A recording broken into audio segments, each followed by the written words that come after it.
दोस्तों यह तो आप सभी जानते हैं कि पुराणों में 4 युगों के बारे में बताया गया है। सतयुग, त्रेता युग, द्वापर युग, कलयुग। कलयुग को छोड़कर सभी युगों की अपनी अपनी खासियत रही है, परंतु कलयुग में खासियत जैसा कुछ दिखता ही नहीं है। चारों ओर अहंकार, प्रतिशोध, लालच और आतंक ही दिखाई पड़ता है। कलयुग को मानव जाति के लिए एक श्राप कहा जाता है, जिसे इस युग में जीने वाला हर इंसान भुगत रहा है। लेकिन क्या आपने कभी सोचा है कि कलयुग का अंत कैसे होगा और कलयुग के बाद कौन सा युग आएगा? तो आइए दोस्तों, हम आपको इस वीडियो के जरिए बताते हैं कि कलयुग के बाद कौन से नए युग की शुरुआत होगी। तो दोस्तों, अगर आप हमारे चैनल पर नए हैं तो हमारे चैनल को सब्सक्राइब कर लें और बेल आइकन जरूर दबा लें। भारतीय ज्योतिष और पुराणों में समय को 4 युगों में बांटा गया है। यह 4 युग हैं: सतयुग, त्रेता युग, द्वापर युग और कलयुग। धार्मिक ग्रंथों के अनुसार युगों के परिवर्तन का यह 22वां चक्र चल रहा है। भगवद गीता में इस बात का वर्णन भी किया गया है। परिवर्तन ही इस सृष्टि का नियम है। जैसे आत्मा एक शरीर को छोड़कर दूसरी शरीर को धारण करती है और दिन के बाद रात का होना सत्य है, जैसे कि ऋतु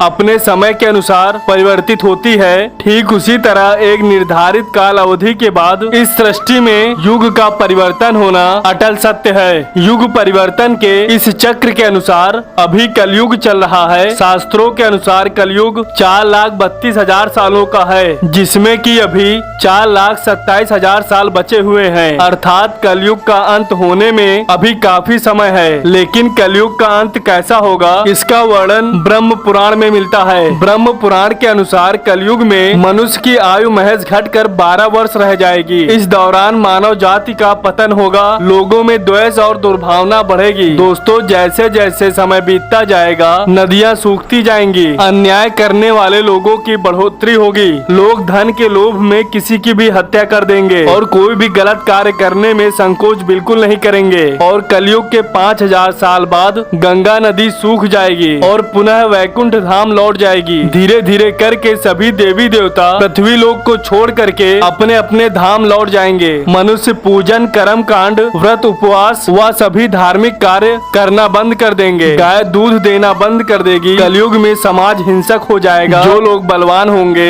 उनका ही राज चलेगा। मानवता बिल्कुल ही नष्ट हो जाएगी। रिश्ते समाप्त हो जाएंगे। एक भाई अपने ही भाई का शत्रु हो जाएगा। और जब यह आतंक अपने चरम सीमा पर होगा तब भगवान विष्णु कल्कि अवतार लेंगे और पृथ्वी से समस्त अधर्मियों का नाश कर देंगे। इसके अलावा भगवान श्री कृष्ण जी ने भी बताया है कि कलयुग का अंत कैसे होगा। इसका वर्णन महाभारत में मिलता है। भगवान श्री कृष्ण जी के अनुसार कलयुग में ऐसे लोगों का राज होगा जो बोलेंगे कुछ और करेंगे कुछ और इसी प्रकार कलयुग में ऐसे लोग रहेंगे और जो बड़े ज्ञानी कहलाएंगे लेकिन उनके आचरण राक्षसी होंगे। कलयुग में बालकों के लिए माँ की ममता इतनी ज्यादा बढ़ जाएगी कि उन्हें अपने विकास का अवसर ही नहीं मिलेगा। मोह माया में ही सबके घर बर्बाद हो जाएंगे। ठीक इसी तरह कलयुग में अन्न के भंडार होंगे लेकिन लोग भूख से मरेंगे। सामने महलों में ऐसो आराम चल रहे होंगे लेकिन पास के झोपड़ी में आदमी भूख से मर जाएगा। एक ही जगह पर असमानता अपने चरम पर होगी। भगवान श्री कृष्ण जी कहते हैं कलयुग में जब पाप अपने चरम पर पहुंच जाएगा और पृथ्वी लोक से धर्म समाप्त होने लगेगा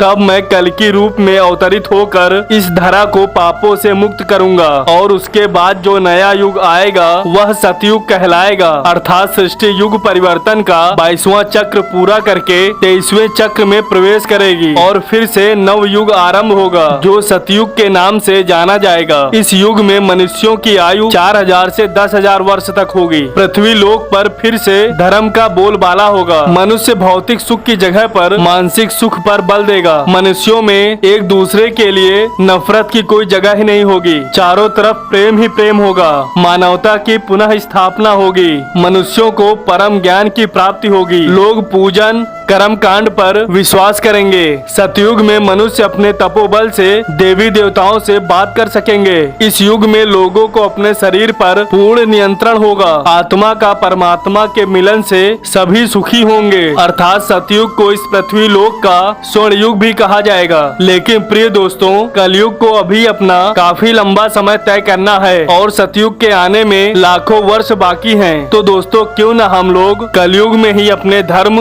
और कर्म धर्म से सतयुग की तरह ही जीने का कार्य करें, क्योंकि दोस्तों ग्रंथों में भी इस बात का उल्लेख मिलता है कि कलयुग में जो भी लोग धर्म और कर्म पर विश्वास करेंगे उन्हें सतयुग की तरह ही सुख की प्राप्ति होगी। तो दोस्तों आपको यह जानकारी कैसी लगी? अगर अच्छी लगी हो तो हमारे वीडियो को लाइक करें, शेयर करें और दोस्तों ऐसी जानकारी के लिए हमारे चैनल को सब्सक्राइब कर बेल आइकन जरूर दबा दें। मिलते हैं दोस्तों अगले वीडियो में, तब तक के लिए जय श्री राम।